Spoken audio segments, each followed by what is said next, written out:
Kali ini kita akan mengecek tiga komponen utama yang menentukan cepat tidaknya komputer yang kita rakit. Tiga komponen tersebut yaitu prosesor, kemudian memori, dan motherboard. Untuk mengecek berjalan atau tidaknya tiga komponen ini diperlukan power supply, yaitu dari casing. Ini adalah casing, ya. Anda perhatikan ada power supply-nya dengan kabel-kabelnya. Ini kabel untuk ke colokan listrik, dan ini baut-baut yang nanti akan Anda perlukan ketika memasang motherboard ke dalam casing. Jadi jangan sampai Anda hilangkan baut-baut tersebut.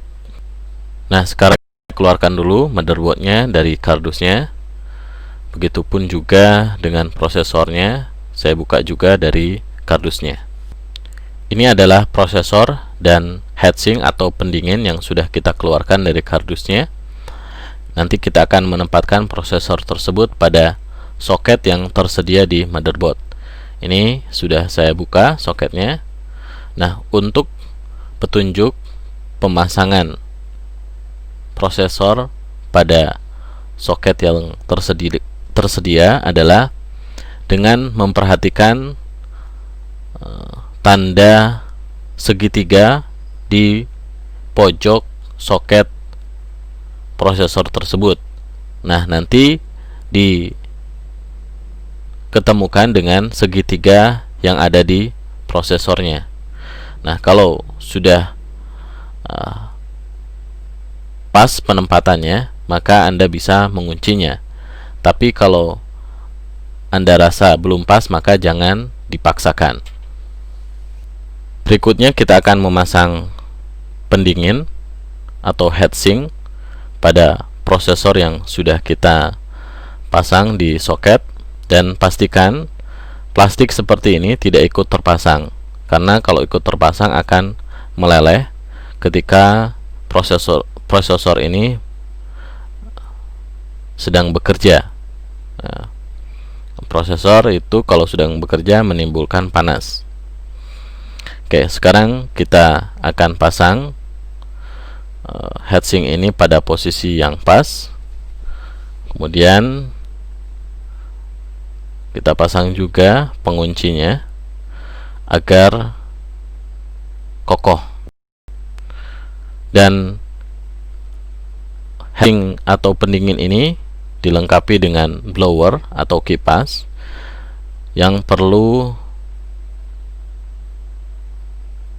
arus listrik, ya. Jadi kabel ini Anda sambung dengan bagian yang di situ tertulis CPU fan.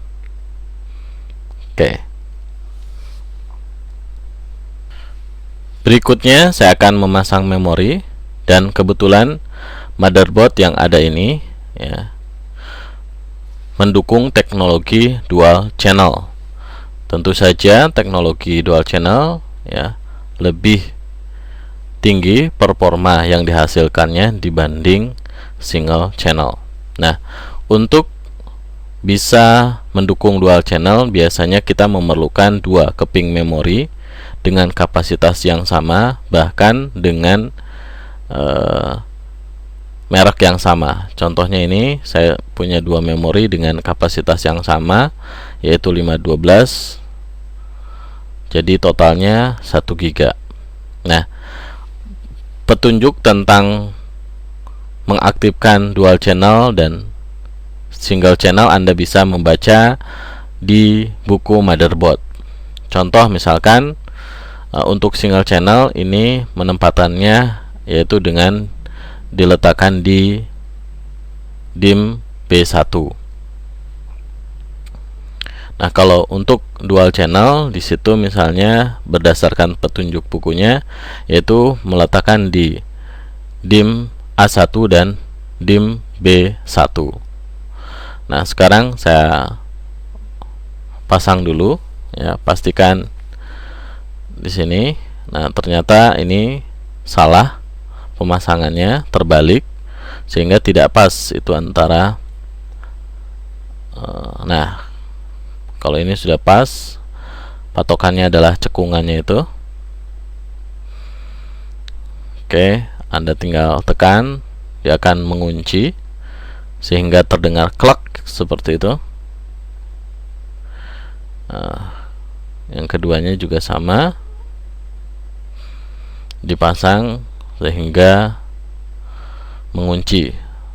Oke, jadi sekarang kita sudah pasang 3 komponen utama, yaitu motherboard, prosesor, dan memori. Selanjutnya kita akan mengetes ketiga komponen ini.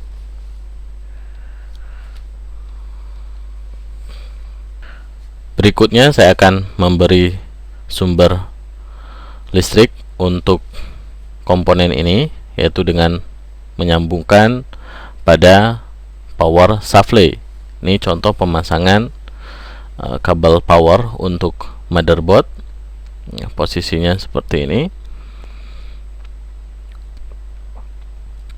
Oke, saya copot dulu. Dan apabila Anda perhatikan di bagian sebuah casing, di bagian depan sebuah casing itu ada tombol-tombol seperti power, reset, kemudian lampu untuk power, lampu untuk hard disk, ya. Nah, ini adalah kabel-kabel untuk menyambungkan bagian depan tadi, ya.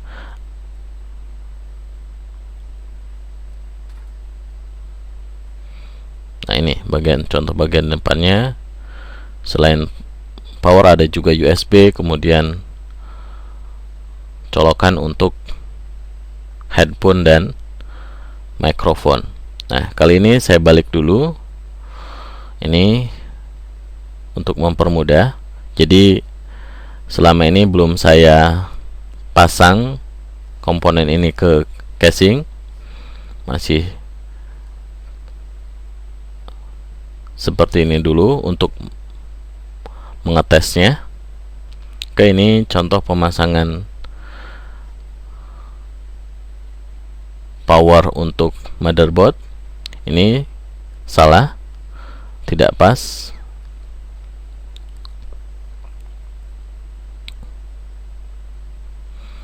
Ini juga sama, tidak pas, karena ini seharusnya adalah, nah itu disitu baru ini pas.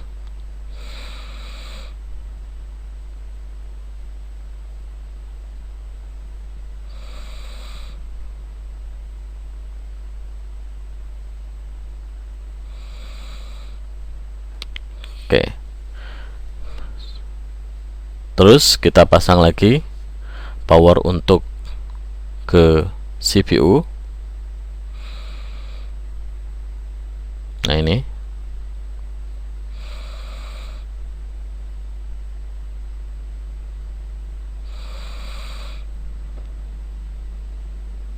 oke.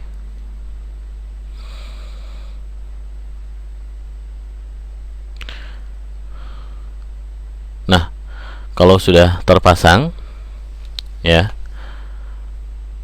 pada power ATX ini kontrol untuk menyalakan dan mematikan itu ada di motherboard.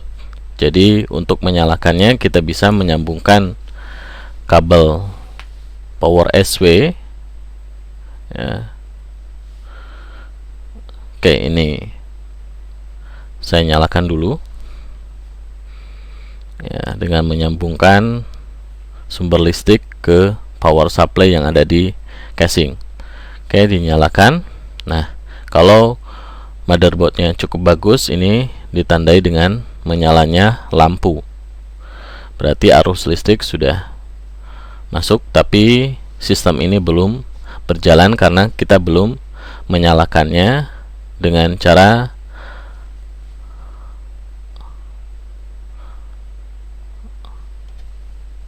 menekan tombol power SW. Nah, atau dengan cara mengkonsletkan bagian power SW. Nih contoh misalkan. Atau jika ragu, Anda bisa membaca buku petunjuk motherboard yang disertakan. Nah, di sini contoh di bagian front panel kita bisa mengetahui di mana letak untuk menyambungkan reset, power SW, kemudian HD delete dan sebagainya.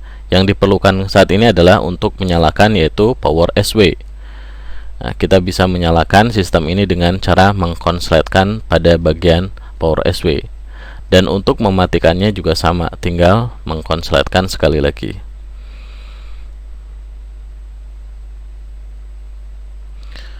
Nah, untuk lebih abdol lagi, ya, mengecek 3 komponen utama yaitu motherboard, prosesor, dan memori, sebaiknya dengan cara memasang keyboard.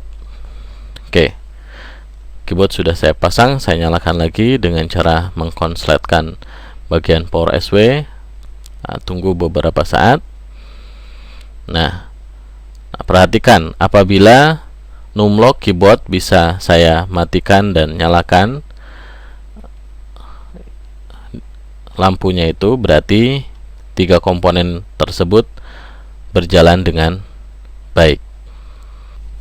Nah, untuk lebih banyak lagi informasi yang ingin kita dapatkan dari 3 komponen yang sudah kita pasang ini, ada baiknya kita juga bisa memasang PGA card. Ya, ini adalah PGA card yang sudah saya pasang, kemudian disambungkan ke monitor. Nah, kita nyalakan dengan cara menyambungkan power SW. Sudah berjalan, perhatikan ke monitor. Nah, kalau monitornya menyala berarti PGA nya tidak masalah. Nah, ini sudah menyala. Nah, di bagian ini akan kita dapatkan beberapa informasi, misalnya seperti clock CPU nya, kemudian memori yang terpasang, ya, kemudian L2 cache dan sebagainya. Atau bisa juga Anda masuk ke menu BIOS, ya, yaitu dengan cara melakukan restart dulu dengan menekan tombol Ctrl Alt Del secara bersamaan. Sekali lagi, tombol Ctrl Alt Del secara bersamaan untuk melakukan restart. Ini contohnya, dia melakukan restart. Kemudian untuk masuk BIOS, tekan tombol Del. Ya. Nah, ini adalah menu BIOS. Pada bagian menu utamanya muncul seperti ini, ya, seperti tanggal, tahun, dan sebagainya. Kemudian pastikan Anda pilih di Advance bagian CPU Configuration. Nah, di sini kita bisa mengetahui tipe CPU yang terpasang, kemudian kecepatannya, cache memori yang ada pada CPU tersebut, ya. Kita juga bisa merubah-rubah angka dari konfigurasinya, ya.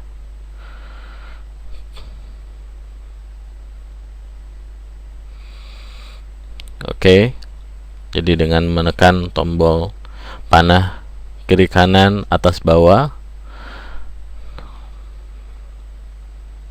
Nah, di bagian menu utama juga kita bisa mengetahui di sini memori yang terpasang, ya, 512x2. Nah, setelah Anda rasa cukup, bisa keluar dari BIOS dan menyimpan perubahan yang sudah kita lakukan. Oke, intinya 3 komponen yang sudah kita pasang tidak ada masalah. Kemudian kita cek juga dengan PGA, tidak ada masalah. Nah, selanjutnya kalau sudah tidak ada masalah, kita bisa merakit komponen-komponen ini ke casing.